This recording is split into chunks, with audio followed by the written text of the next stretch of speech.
Everyone, welcome back to Sunny Life Channel. Thank you so much guys for tuning in. Guys, it has become a very bad norm to us as black people that if someone is successful or rich, we assume that they have performed some blood sacrifice related rituals. It cannot just happen. Guys, we're talking about Tina Zungu. After he was spotted with Dr. Ketlelezi, who is known of being a traditional healer and a pastor, he felt humiliated by Christian who accused him of using muti or perform some ritual sacrifice to have everything he owns because of the work-related friendship he have with the traditional healer. Zungu suspects the element of jealousy as all these accusations started after he posted his beautiful expensive mansion on his social media account.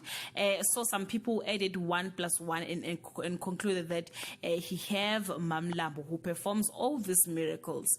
On the interview he had with Isolezo, he said, "I was able to build the house with my money I've worked hard for. I have never sacrificed with anything or received help from anyone.